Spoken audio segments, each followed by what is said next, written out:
Assalamualaikum warahmatullahi wabarakatuh. Alhamdulillahirabbil alamin, alhamdulillahilladzi bi ni'matihi tatimmus shalihat. Alhamdulillahilladzi hadana li hadza wa ma kunna linahtadiya laula an hadanallah. Asyhadu an la ilaha illallah wa asyhadu anna Muhammadar Rasulullah. Allahumma shalli ala sayyidina Muhammad wa ala ali sayyidina Muhammad. Rabbi shrah li sadri wa yassir li amri wahlul 'uqdatam min lisani yafqahu qawli, amma ba'd. Qalu subhanaka la ilma lana illa ma 'allamtana innaka antal alimul hakim.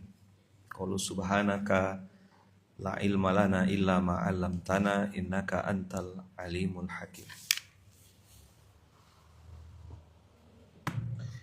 Idh yurikahumullahu fi manamika qalila walau arakahum katsiran la fashiltum wala tanaza'tum fil amri walakinallaha sallam innahu alimun bidzatis sudur.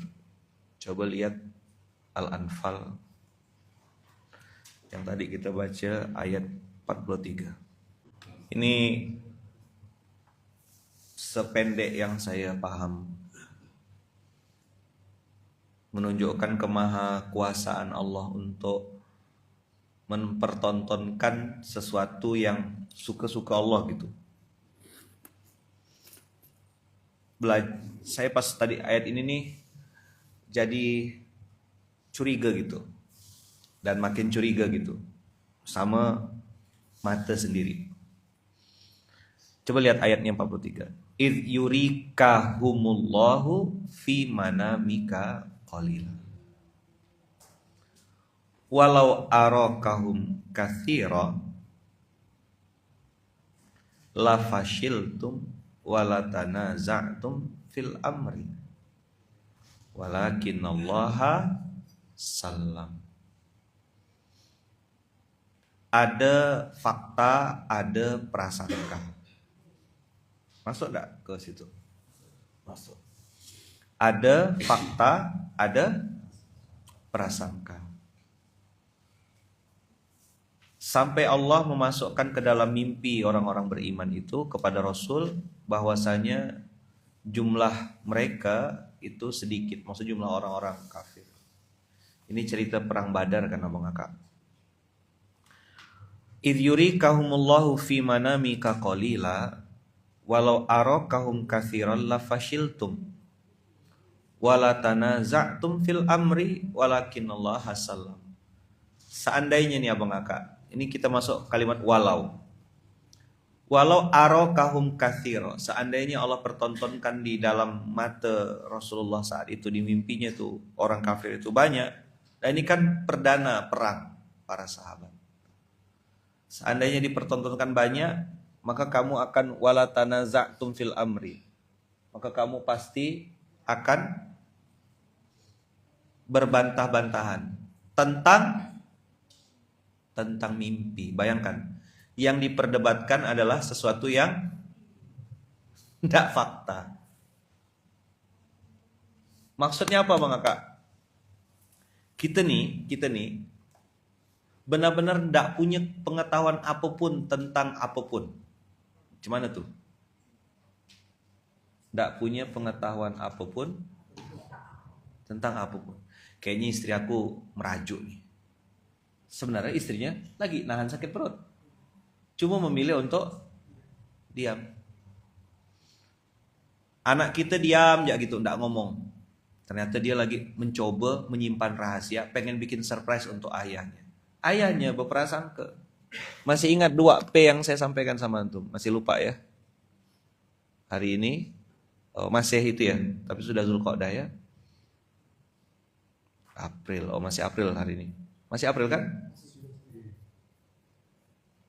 Pantaslah mukanya agak suram-suram gimana gitu. Masih belum ganti bulan rupanya.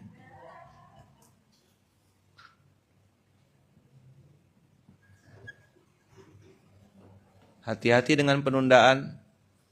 Nah ini barusan ada seorang istri minta sama suaminya, kamu harus minta maaf, kamu harus minta maaf. Loh kata suaminya, ngapa? Aku lihat kamu selingkuh. Hah? Nggak ada, aku kan kemana-mana sama kamu terus, kata suaminya. Iya kamu selingkuh. Oh minta maaf. Selingkuh sama siapa kata si suaminya. Aku lihat kamu selingkuh sama teman aku. Hah? Nggak ada. Siapa teman kamu kata suaminya? Di mana kamu lihatnya kata suaminya? Di mimpi aku. Hah? Di mimpi. Jadi yang mimpi istrinya. Oh ketawa belum? Berarti nyambung belum? Alhamdulillah. Ya Allah, saya lagi cari cerita yang kira-kira sesuai dengan otak beliau lah gitu lah kira-kira. 0 sampai 6 lah kapasitasnya tuh bisa nyambung gitu. Oh alhamdulillah belum merespon berarti. Masya Allah dari sekian banyak cerita saya akhirnya beliau bisa juga pecah rekor ya. Kan yang mimpi kamu kata suaminya. Ya pokoknya kamu harus minta maaf. Ya aku kan gak selingkuh. Diketok pala suaminya. Ah, ini agak gila. Apa namanya ini? Ini namanya prasangka Bang Kakak. Penundaan dan prasangka inilah yang membuat banyak orang hari ini hancur dalam. Nah, iblis pintar sekali bikin apa ya premis gitu. Nah ini ayatnya tadi tuh. Walau arokahum katsiran la fashiltum wala tanaza'tum fil amr. Antum lihat quote itu. Kalaulah seandainya Allah mempertontonkan atau memperlihatkan jumlah orang kafir itu banyak sekali kepada Rasulullah, maka Rasulullah dan para sahabat mungkin akan, kan mungkin nih mungkin akan gentar, mungkin akan baper, mungkin akan takut, dan kalian akan saling berbantah-bantahan. Berbantah-bantahan terhadap fakta atau terhadap prasangka. Kemarin salah satu gubernur di satu daerah, saya tidak akan memutuskan keputusan Cianjur dari Bandung katanya. Saya akan memutuskan keputusan untuk urusan Cianjur di TKP-nya langsung. Kita pun masih belajar Abang Kakak di internal ini kan. Turun ke lapangan, jangan katanya kayaknya. Kau jangan jadi bos cuma duduk di meja terus terima laporan dari kabak aja dari kadit. Turun dong, tengok. Lihat sendiri, rasakan sendiri. Bahaya prasangka. Nih lihat, prasangka ya. Tengok prasangka.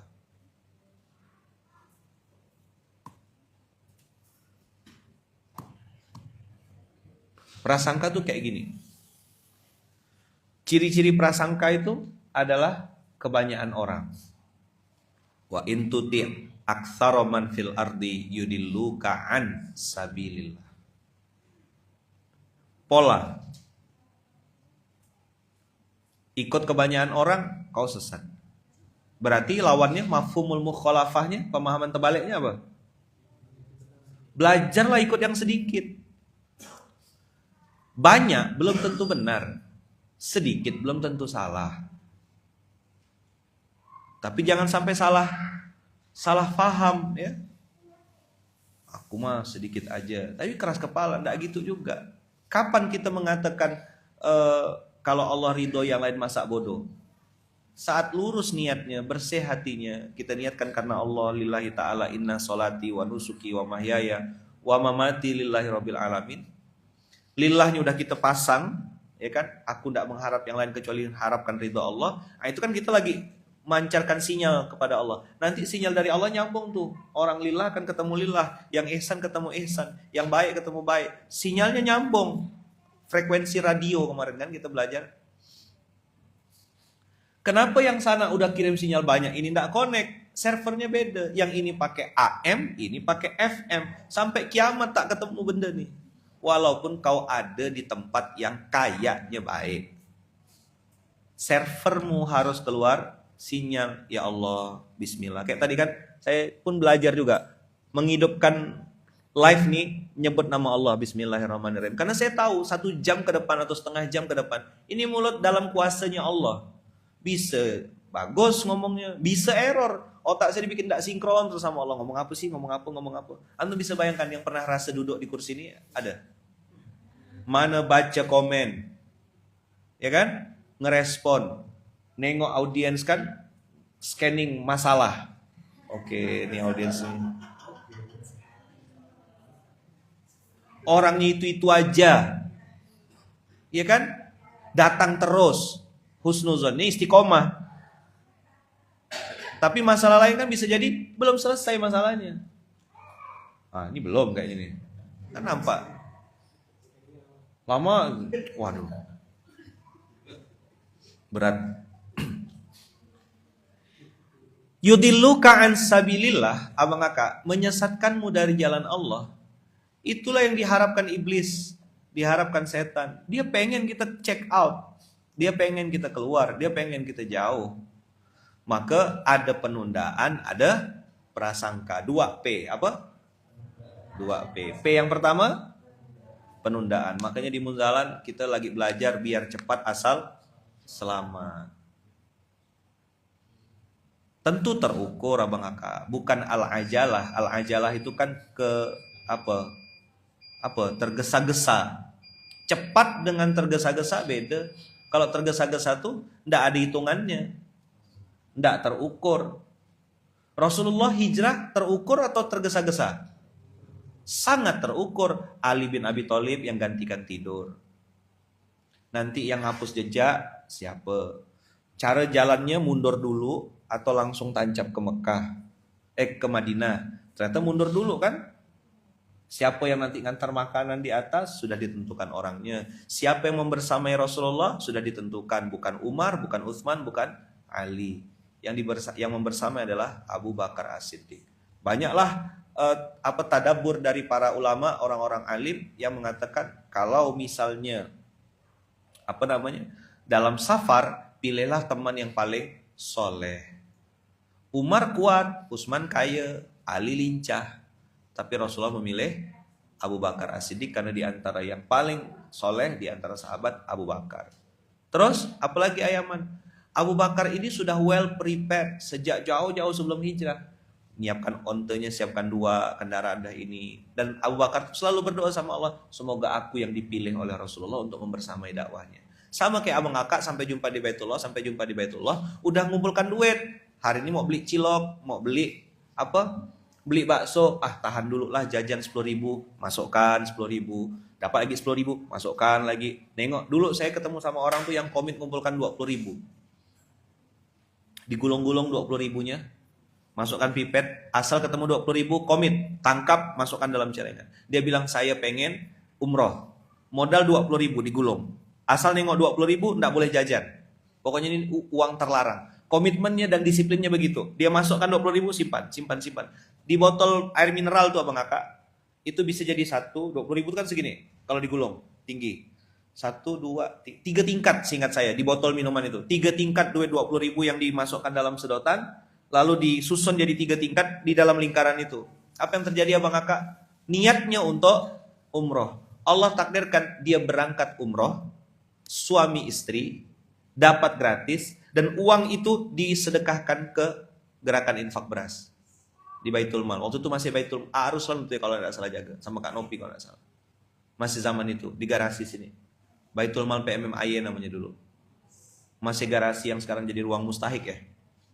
Ruang mustahik kan yang sebelah sini, yang counter mustahik. Di situ. Jadi mempersiapkan, well prepare, persiapan yang matang, gitu. Mempersiapkan sesuatu tuh dia sudah siapkan. Maka ketika ada tiba-tiba hadiah mendadak, udah siap paspor belum? Siap. Ingat enggak? Kejadian bulan berapa tuh, Zar? Yang tiba-tiba dapat umroh kita? September ya? Keluarga besar Munzalan dapat hadiah 12 tiket umroh gratis. Nelfonnya jam 12 siang, namanya harus masuk jam 4 sore. Itu yang kemarin cerita Kang Sabron, pergi umroh kayak mau pergi beli cireng. Tiba-tiba nelpon, Kiai bisa nelpon enggak? Saya angkat lah, tolong siapkan nama 12. Berapa? 12 Kiai. Berangkat kemana? Umroh, tolong siapkan. Jam 4 namanya udah masuk. Saya bilang. Nah coba kalau yang enggak punya persiapan matang, yang sampai jumpa di Baitullah, mohon maaf ya, cuma sekedar tangan ya. Nggak bisa pakai kakak, nggak bisa pergi umroh. Walaupun kau sesoleh apapun pakai kakak nggak bisa. Puasa kan, saya pernah cerita ada orang yang saking pengennya sedekah dia puasa Daud abang kakak. Malah dia yang puasa Idris ya katanya, tiap hari. Kok anu ketawa? Saya serius ini. Ya kan puasa yang nggak putus kecuali hari-hari yang Allah haramkan saja. Salah satunya itu yang praktekan itu Ustadz Maulana. Ustaz Maulana jamaah. Pasca istrinya meninggal, dia bilang untuk menjaga diri saya memilih untuk berpuasa tiap hari, kecuali Idul Fitri. Jadi dia buka cuma pas itu aja. Masya Allah loh itu. Saya tengok gesit memang. Persiapan yang matang, well prepared. Well prepared. Wa in tuti aktsara man fil ardi yudilluka an sabilillah iyattabi'una illa dhanna wa inhum illa yakhrusun. Abang kakak, masih ada waktu? Masih banyak? Buka Quran surat 59 ayat 18. Jadi penundaan dan prasangka itu lawannya adalah persiapan matang. Bukan lawan lah maksudnya. Apa antisipasinya? Kita mau ngapain? Tentukan dulu abang kakak skala prioritas. Ini ada hubungannya enggak dengan masa depanku nanti? Ini ada urusannya enggak sama kuburanku nanti? Aku nih pasti mati dan pasti akan melewati alam barzah, hidup di alam barzah, hidup lagi di alam akhirat. Alam keempat kan, kita mau balik ke perut mama udah enggak bisa. 2 balik ke 1 enggak mungkin. Tinggal 2 masuk ke 3. Cuma ada pembatasnya. Pembatasnya itulah sakratul maut. Dari dunia pindah ke alam barzah. Ya ayyuhalladzina amanu, disuruh beriman. Islam enggak cukup, upgrade, update. Ittaqullaha, takutlah kepada Allah, bertakwalah, ikutlah maunya Allah. Ya kan?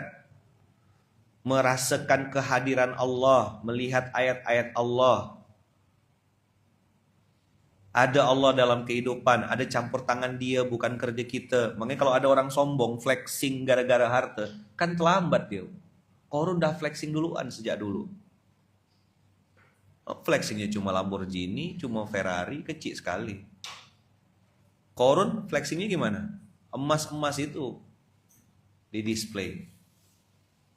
Ittaqullaha wal tanzur nafsum ma qaddamat lighad. Kata-katanya nazoro sama dengan falyanzuril insanu ila ta'ami. Apa artinya nazoro yanzuru? Kenapa beda dengan ro'a yaro? Kalau ro'a yaro itu abang kakak ngelihat sekilas.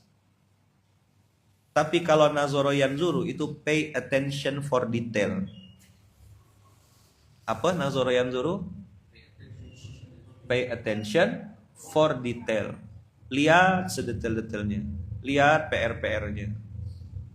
Nih yang punya anak kandung ya, berpikirlah kepada Allah. Saya tadi malam tuh ngerenung pas ngobrol sama Ara kan, tepuk-tepuk Ara aja ada cerita. Ndak menghakimi, ndak menjudge, cuma cerita-cerita aja.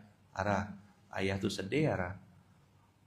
Dengar cerita kemarin dari seorang ibu, ada seorang anak yang gara-gara sering megang HP dan nonton HP, ternyata yang rusak bukan lensanya. Sinar biru dari handphone ini merusak retina di dalam. Kalau lensa bisa diperbaiki, tapi retina tidak ada spare partnya. Cari di toko sebelah itu tak ada. Bu Eli Risman cerita tentang rusaknya retina anak-anak umur-umur di bawah 10 tahun gara-gara nengok handphone. Kata beliau, simple aja katanya. Coba lihat antum jalan ke mall, di food court atau di mana, duduklah di sebuah tempat makan, lihat satu keluarga duduk, satu keluarga megang handphone, ndak ada obrolan, ndak ada bicara sesama. Ini masing-masing semuanya sibuk dengan handphone yang masing-masing. Dengan niat tadi mau menenangkan anak, sebenarnya kau sedang menghancurkan anak. Pas lagi scroll itu kemarin, pas jalan dari Pontianak dari Jakarta mau ke Pontianak, saya dapat dapat postingan di Instagram random gitu. Ada seorang bapak yang mengantarkan handphone kepada seorang counter handphone gitu untuk betulkan HP. Sampai counternya tuh posting gitu. Ini adalah pelanggan pertama yang menyuruh handphonenya dirusak. Selama ini orang tuh datang bawa handphone rusak, tolong betulin. Si bapak ini minta dengan sangat kepada teknisi, tolong handphone ini dirusak. Dimatikan layarnya dibikin kedip-kedip dibikin apa gitu. Supaya nanyalah si pemilik saya baca di captionnya tuh, nanyalah si pemilik konter ini, Pak, kenapa Bapak mau rusakkan? Orang-orang itu mau betulkan. Dia bilang, enggak apa-apa handphonenya rusak, tapi masa depan anak saya benar, katanya. Dengan kau merusak handphone ini, katanya, ya kan, kau sedang menyelamatkan masa depan anak-anak saya. Saya akan bayar berapapun, katanya. Ditulis captionnya. Ditunjukkan handphone yang mau dirusak yang mana. Sikum wa ya nafsi bitaqwallah, bang kakak ayah bunda, yuk kita sama-sama jaga anak-anak kita. Saya tadi malam pun gitu juga ngerenung gitu, ya Allah, ini baru 2025, 2030 kayak apa? Ketika naudzubillah min dzalik, ini baru cerita software. Hardware. Retina, lensa, mata gitu ya. Sinar biru dan segala macam, baru bicara hardware. Ketika anak itu terpapar pornografi, kena yang namanya situs-situs mahal, dan kemarin saya dapat update, mohon maaf ya, bisnis terbesar sekarang itu sudah naik melompat. Dulu ada 3 bisnis besar di dunia ini. 1 narkoba, 2 senjata, 3 mainan anak. Kenapa mainan anak dan segala macam yang berurusan sama anak itu jadi bisnis terbesar? Karena orang belinya bukan karena keperluan, tapi karena emosi. Ih lucu nih, nah, lucu beli. Bukan perlu. Dia nengok ada apa gitu. Tadinya mau beli kacang panjang, buncis ya, ikan, tuna gitu. Begitu nengok ada bando, ada apa, ih lucu nih buat anak, jadi beli buat anak. Suaminya jadi makan telur mata sapi lagi. Padahal bila lah sapi itu bertelur.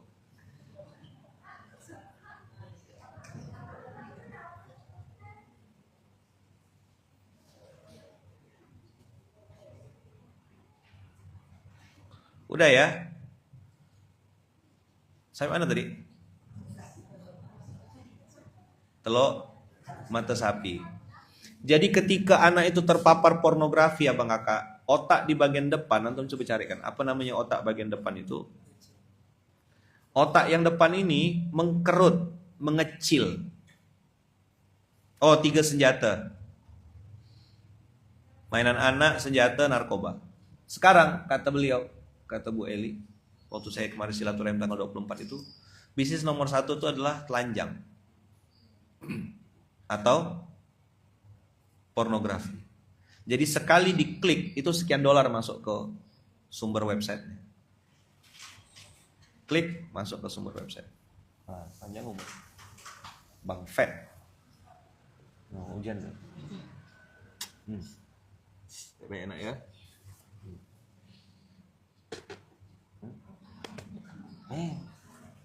Minta ridho kan minta duit? Dua-duanya. Oh, dua-duanya. Dia kenapa salam? Karena oke, baik-baik, bagi-bagi sama konnya.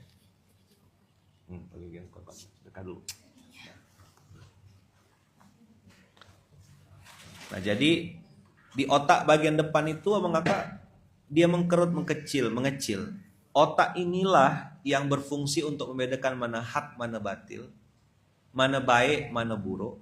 Yang saya capture kemarin itu ada namanya impulsif, ada kompulsif. Impulsif itu adalah sebuah kondisi di mana anak itu kalau udah ada maunya, dia mau sekarang. Saya tengok ada berapa anak-anak tuh yang minta abi minta abi harus. Tuh dengar tuh Ayaman ngomong tuh. Itu impulsif namanya. Coba koreksi kalau salah ya.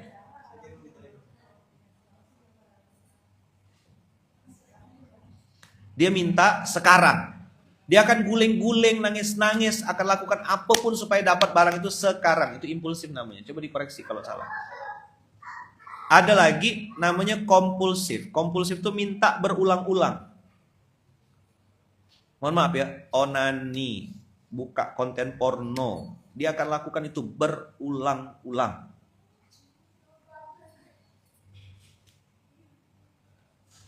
Jadi anak ini kan investasi paling mahal ya. Salah satu yang disebut sama Rasulullah itu adalah anak soleh yang mendoakan. Walaupun kita sudah sepakat anak itu bukan hanya anak kandung. Nah, ini kan dalam ilmu psikologi, impulsivitas adalah kecenderungan untuk bertindak berdasarkan keinginan yang menunjukkan perilaku yang dicirikan oleh sedikit atau tidak ada pemikiran ke depan, refleksi atau pertimbangan tentang konsekuensinya. Pokoknya kalau minta harus sekarang. Gitu kira-kira sederhananya. Tapi bedanya, abang kakak, karena depan otak ini sudah mengkerut, mengecil, otak bagian depan tadi karena ngelihat konten porno dan segala macam itu tidak bisa dibetulkan abang kakak. Karena dia di mana? Telegram apa Wesel? Di resume ya. Nah, pornografi dapat merusak bagian otak bagian depan yang disebut dengan prefrontal cortex, PFC, yang bertanggung jawab atas fungsi-fungsi seperti pengambilan keputusan, kontrol impuls, kemampuan belajar. Kerusakan PFC akibat pornografi dapat menyebabkan berbagai gejala seperti mood swing, kesulitan mengambil keputusan, perilaku impulsif dan kompulsif, serta penurunan gairah seksual.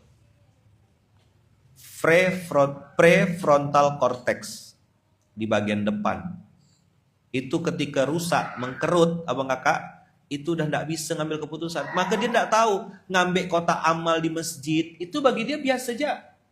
Kita nganggap salah kan, bagi dia tidak. Kemarin dapat lagi berita seorang perempuan berzina dengan seorang laki-laki yang juga statusnya punya istri. Si perempuan ini mohon maaf ketemu sama selingkuhan yang maniak seks gitu. Jadi pindah ke selingkuhan sana itu karena bisa memuaskan nafsu seksnya lebih banyak daripada ini. Namanya zina. Si laki-laki bapak-bapak punya istri, si perempuan ini pun punya istri. Si ini pun punya suami gitu loh. Kenapa pindah? Nggak suami yang halal. Karena dia punya fantasi seksual yang berbeda sehingga di sana ada maniak seks, dia lebih pilih yang ini halal, yang sana haram. Dan di mana-mana benda yang haram pasti enak dan bikin ketagihan. Itulah kompulsif tadi. Jadi abang kakakku anfusakum wa ahlikum naro. Nah, apa perbedaan perilaku impulsif dan kompulsif? Impulsif, perilaku merujuk pada tindakan. Oke, ini udah benar tadi ya. Tanpa pertimbangan atau rencana yang matang. Membeli barang mahal tanpa pertimbangan keuangan, mengambil resiko tanpa memikirkan konsekuensinya. Kan keinginan basisnya kan? Keinginan tuh pakai persiapan matang.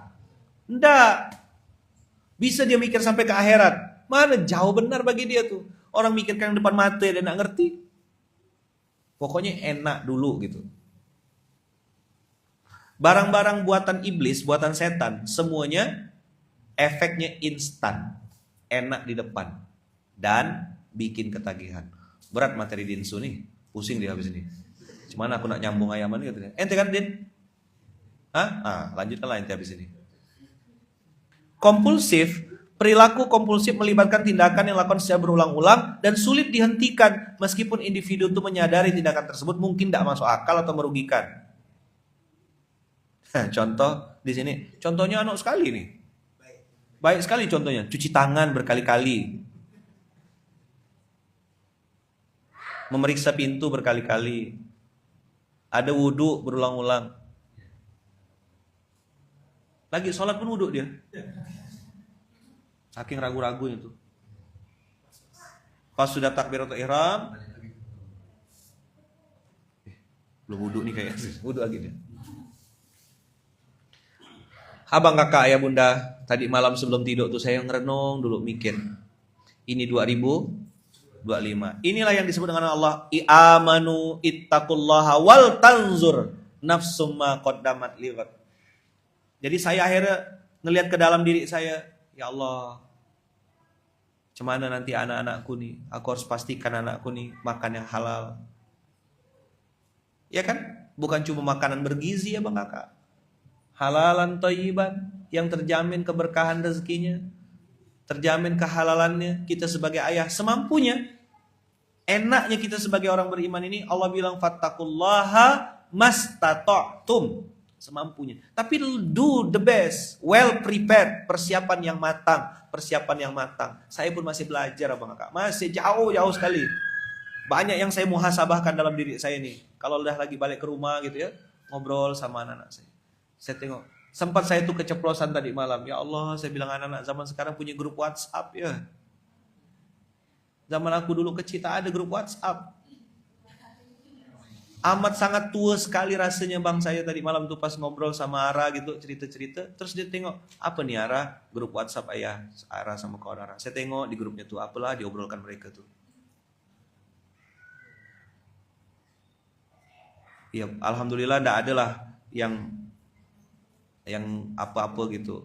Paling cuma stiker-stiker, ya kan, gambar muka Raffi misalnya gitu ya. Tapi Masya Allah, tabarakallah Bang Aka, banyak masih PR kita nih. Wahai anak-anak, ayaman semuanya dimanapun berada.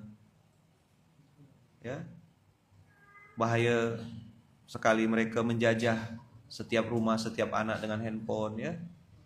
Apalagi saya tengok yang sudah sampai dari kecil tuh Kak, udah pegang mainan. Jadi enggak makan kalau enggak pegang HP. Sedih. Saya enggak bisa juga menjudge orang itu karena saya masih panjang jalan saya. Ini baru Vira Farah Fayat Fatih. Cemana nanti anaknya, anak saya, cucu saya berarti gitu.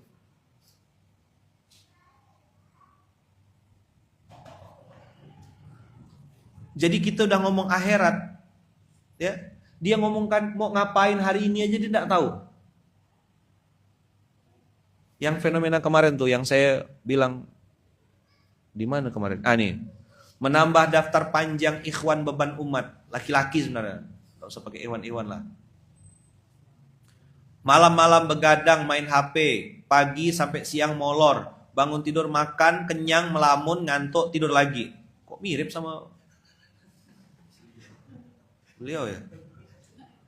Karena siangnya banyak tidur, akhirnya malam gak bisa tidur. Begadang lagi, besoknya ngantuk lagi, molor lagi sepanjang hari. Begitu terus siklusnya. Waktu terus berjalan menggerus usianya hingga tiba saatnya dia kebelet mau kawin.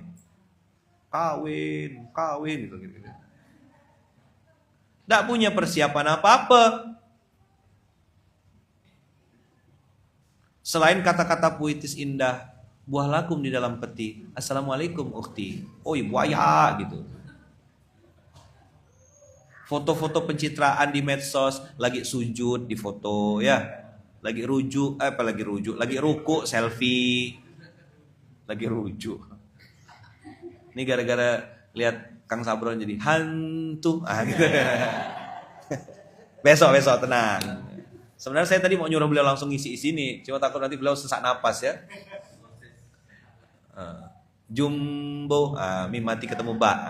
Itu apa? Tunggu nanti ya. Ada berita bahagia Bang Kakak. Kolaborasi antara Masjid Kapal Munzalan dengan Kang Sabron. Coming soon. Ada apa? Ya, prok nanti ya. Insyaallah hari ini akan kita diskusikan bareng-bareng. Ya Kang ya? Hantu gitu ya. Nun mati ketemu tak ya. Itu jadi apa tuh nun mati ketemu tak?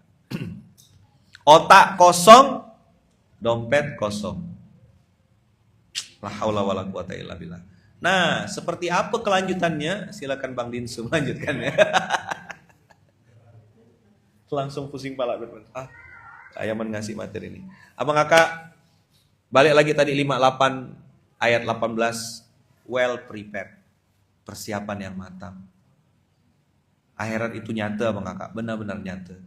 Mungkin sekarang hayalan, tapi bagi orang-orang yang sudah meninggal, dunia itulah hayalan. Dunia itulah masa lalu.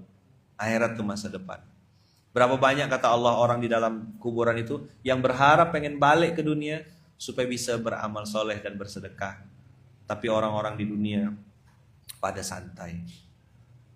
Kalau dulu ada istilah berpacu dalam melodi, ini kita berpacu dalam dakwah. Yang ngerti-ngerti ini dah tua, dah bentar lagi mati Bang. Kalau yang muda-muda tak ngerti berpacu dalam melodi, tak tahu. TV-nya masih TVRI zaman dulu, bayangkanlah. Alangkah jadulnya, dunia dalam berita Bang Sam. Sekarang berita tak nunggu tiap jam. Dulu kan ada yang apa? Sekilas info, breaking news. Setiap 1 jam ada berita ini. Sekarang orang tiap detik bisa dapat berita. Min nunggeng, nunggeng. Bukan ditolong, direkam. Min kecelakaan. Tolonglah dulu. Direkam, betul enggak sih? Min orang kena curi, kena curi. Kok direkam? All about content. Berpacu dalam dakwah. Oh, itu dia kalimat ayah. Berpacu dalam dakwah. Gas. Ya kan? Wattaqullah. Sampai 2 kali Allah menyebutkan kata-kata takwa di ayat ini. Wattaqullah, wattaqullah lagi. Innallaha khabirum bima ta'malun. Allah Maha teliti, detail, ngelihat betul-betul. Karena kau detail mempersiapkan kematianmu. Ini kain kafan saya, ini persiapan mati saya, ini ilmu yang saya siapkan, ini kan Allah cuma lihat usaha kita, seberapa kuat kita.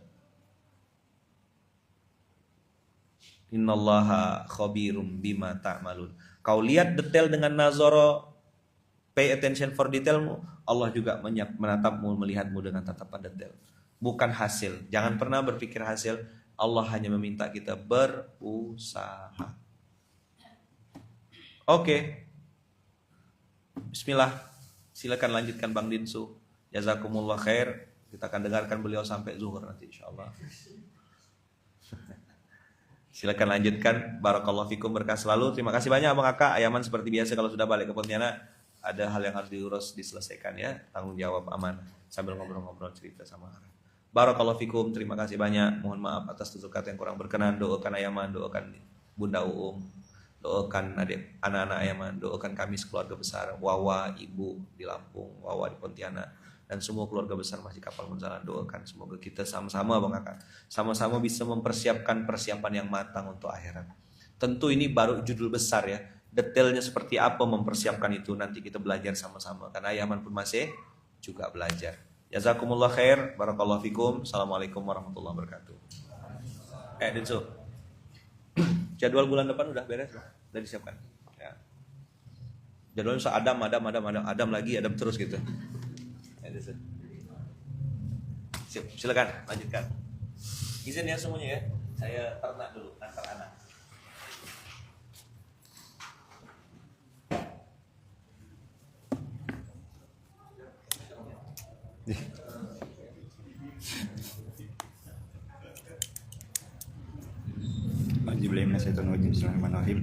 Assalamualaikum warahmatullahi wabarakatuh.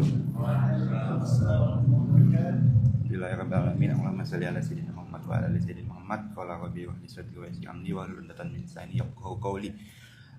Baik, izin Abang Kakak, ya Bunda, bukan melanjutkan sih sebenarnya, cuman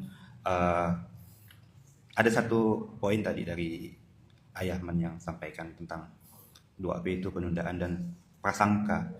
Nah, dan akibat dari itu tuh kita jadi banyak memperdebatkan sesuatu yang belum ada gitu, belum tentu fakta, belum tentu terjadi, sehingga membuat kita kebingungan atas keputusan apa yang mau kita ambil itu. Nah, satu poin yang saya pikirkan tadi, gimana sih biar kita ndak terus menunda-nunda atau berprasangka gitu, apalagi berprasangka atas sesuatu yang diciptakan atau dibuat oleh iblis gitu kan, dimana barang-barang buatan iblis itu enaknya instan dan selalu membuat ketagihan. Satu hal kecil sebenarnya, tapi ini bisa jadi kunci kecil untuk membuka hal pintu-pintu besar dalam hidup kita. Apa itu yang sering kita lupakan kadang itu, satu amalan yang kita semua bisa lakukan itu adalah sering kita sebut dengan namanya syukur.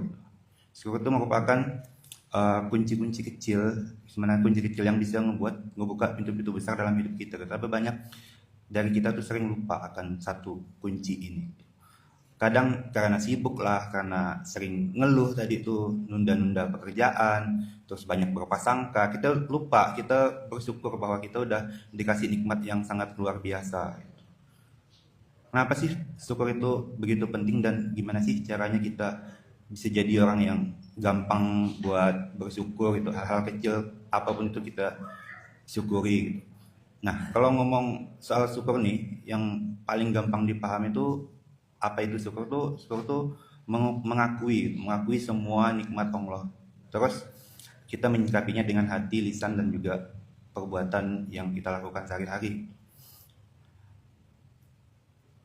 Ada 3 bentuk syukur yang sangat simpel yang bisa kita lakukan di kehidupan kita sehari-hari.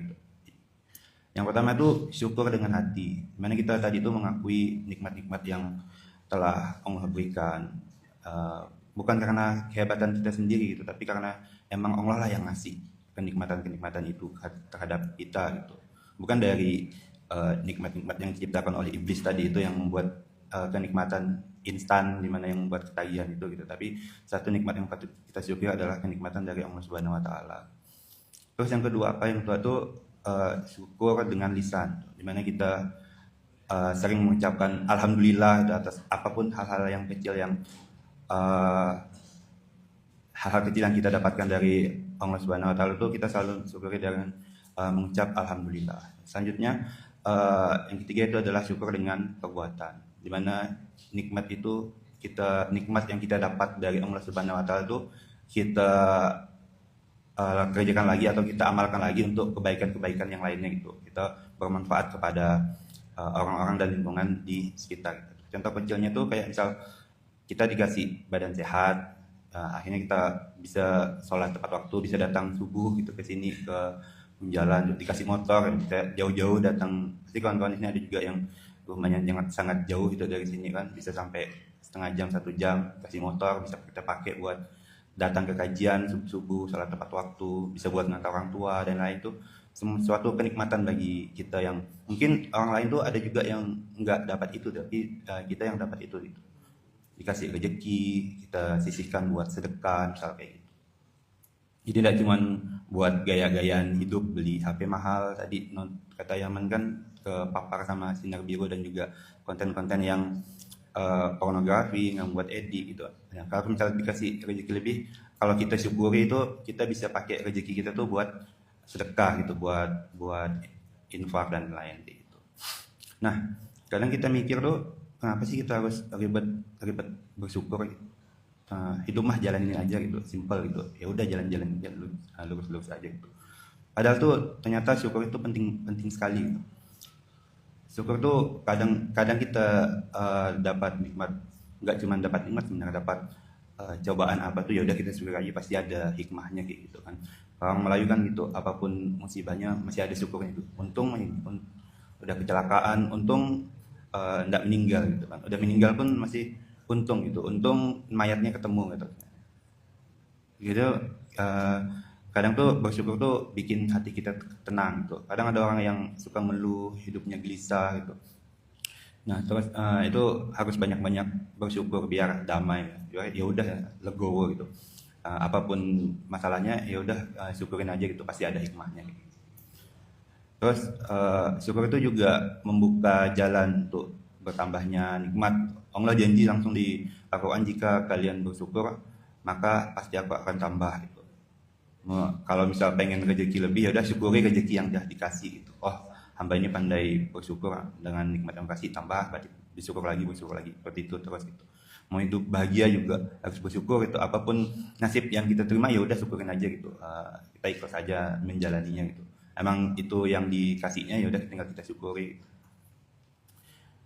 Terus kadang syukur itu juga bikin kita tuh lebih kuat terhadap untuk ngejalani ujian-ujian yang dikasih Allah Subhanahu wa taala gitu. Kadang yang bikin jatuh tuh bukan masalahnya, tapi kadang tuh kita kurang bersyukur aja gitu terhadap nikmat-nikmat yang dikasih, yang kita dapat gitu.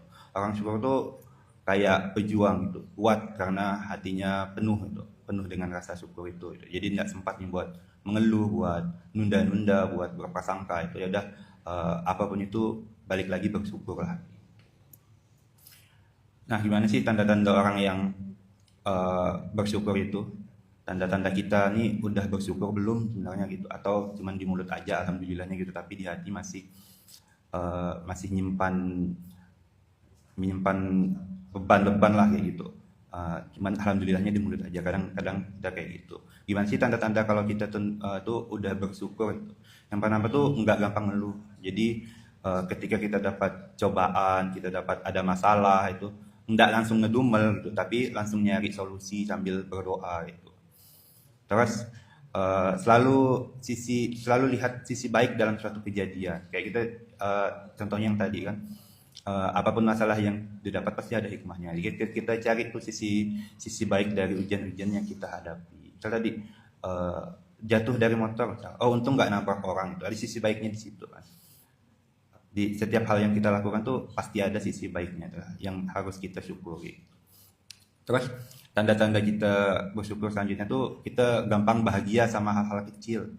Misal dapat kalau di menjalani kan ada makan siang, tuh, dapat makan siang, ternyata lauknya favorit kita, ya udah kita syukuri gitu, alhamdulillah dapat makanan favorit. Gitu. Terus ketika hujan turun, alhamdulillah ternyata bumi disirami gitu, bukan yang lu, aduh hujan nggak bisa pulang dan lain-lain. Gitu. Bukan malah bagian negatifnya yang kita lihat, tapi bagian dari positif dari suatu kejadian itu yang kita lihat yang kadang gampang bikin kita bahagia itu. Semua hal kalau kita lihat sisi positifnya tuh terus kita syukuri itu akan secara otomatis ngebuat kita bahagia terhadap hal-hal kecil itu. Terus yang terakhir tanda kita banyak bersyukur, kita udah bersyukur tuh kita tuh mau berbagi gitu, kita mudah berbagi. Karena tuh dengan syukur itu kita udah benar-benar ngerasa cukup. Jadi kita gampang buat berbagi apa yang kita punya kayak gitu. Itu beberapa ciri-ciri kalau tanda-tanda kalau kita tuh ternyata tuh udah bersyukur kayak gitu. Terus pasti hal ini tuh walaupun hal kecil tapi nggak gampang buat dipraktekin. Gimana sih caranya biar kita bisa terus gampang bersyukur? Ini mungkin ada beberapa tips simple gimana sih biar kita tuh terbiasa dengan bersyukur itu, dengan melihat hal-hal positif atas satu kejadian dan mensyukuri itu sehingga membuat kita bahagia. Gitu. Mulai dengan mengucap alhamdulillah. Jadi apapun nikmat yang kita dapat, hal kecil apapun, kita ucapkan alhamdulillah. Misal kayak bangun tidur, alhamdulillah masih bangun. Bisa sarapan, alhamdulillah bisa sarapan, bisa berkendara sampai motor ke tempat kerja, masih punya kerjaan, alhamdulillah kita syukuri gitu. Kita sadar bahwa kita tuh masih dikasih kesempatan untuk melakukan hal-hal itu, dikasih kesehatan, dikasih badan yang kuat, dikasih badan yang sehat gitu. Terus selanjutnya bisa juga diterapin, misal kita hari-hari itu kita catat gitu, apa sih hal-hal yang udah kita syukuri hari ini. Nah, salah satu checklist di CHS yang namanya di tempat kita di Munjalan tuh untuk melatih habit kita tuh ada yang namanya sujud syukur gitu. Dimana kita tiap hari itu mensyukuri nikmat-nikmat yang Allah berikan kepada kita semua. Terus yang ketiga tuh kurangilah membandingin diri kita sama orang lain, karena setiap dari kita tuh ya punya keunikan masing-masing, punya nikmat yang dikasih Allah tuh sesuai dengan porsinya masing-masing, ya itulah yang harus kita syukuri. Terutama di dunia sosial media ini kan pasti banyak konten-konten ataupun video-video, foto-foto dari teman-teman kita maupun dari orang yang tidak kita kenal tuh flexing kemewahan mereka. Nah, itu kadang kita ngebandingin, si ini udah umur sekian udah jadi manajer, kok aku masih gini-gini aja gitu. Kesenjangan sosial gitu kan. Si ini kita kan sekolahnya sama tapi kok sini udah sukses, aku kok belum gitu. Nah, itu kan ketika kebanyakan ngebandingin kita sama orang lain tuh kita jadi lupa buat bersyukur gitu. Terus yang keempat tuh perbanyaklah zikir dan sholawat. Orang yang hatinya sibuk berzikir dan bersalawat tuh dia akan terus mengingat Allah dan terus bersyukur atas nikmat-nikmat yang dikasih ke kita dari Allah Subhanahu Wa Taala. Gitu. Sholawat tuh datang juga bikin hati kita adem dan tenang gitu. Udah lupa tuh dengan mau ngeluh lah tadi, mau nunda lah, mau berprasangka yang aneh-aneh lah, udah lupa, dah sibuk dengan zikir dan sholawat ya di dalam hatinya gitu. Terus yang terakhir, kalau kita mau belajar bersyukur tuh kita lihatlah ke bawah itu, bukan lihat ke atas. Lihatlah kepada orang yang lebih rendah daripada kamu dan jangan melihat kepada orang yang lebih tinggi, karena itu lebih pantas agar kamu tidak meremehkan nikmat Allah. Jadi kalau kita mau belajar bersyukur, kita lihat ke bawah, banyak orang-orang yang nasibnya tuh tidak sebaik yang kita punya gitu. Jadi banyak-banyaklah bersyukur dengan atas nikmat yang udah dikasih oleh Allah Subhanahu Wa Taala terhadap kita. Kayak gitu. Baik abang kakak ayah bunda, kalau mau hidup kita penuh berkah, penuh ketenangan, penuh kebahagiaan. Jadi mulai sekarang nih kita coba buat belajar untuk terus bersyukur gitu terhadap apapun yang terjadi, apapun yang kita dapat, apapun yang kita lakukan, dan hasilnya apapun itu kita syukuri aja gitu. Karena tuh orang yang kaya tuh belum tentu bahagia, tapi orang yang bersyukur tuh udah pasti kaya hatinya, pasti bahagia. Nah, mungkin itu dulu dari saya. Ini akan dilanjutkan materi yang tadi Ayahman yang sangat lumayan berat, cukup berat itu. Saya tidak mampu buat melanjutkannya. Mohon maaf abang kakak ayah bunda, banyak kesalahan dari kata-kata saya. Yang baik-baik datangnya dari Allah Subhanahu wa taala, dan yang kurang baik itu datangnya dari diri saya pribadi. Demikian dulu pada penyampaian pada subuh hari ini. Sekali lagi saya mohon maaf. Marilah kita sama-sama tutup dengan sama-sama mengucap alhamdulillahirobbilalamin, dan disempurnakan dengan doa kafaratul majelis. Subhanallah. Assalamualaikum warahmatullahi wabarakatuh.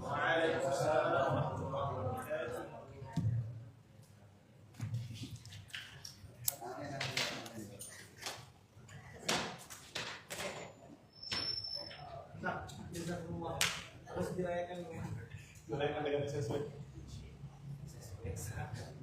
Dia demen banget. Salah gitu deh, salah komunikasi. Iya.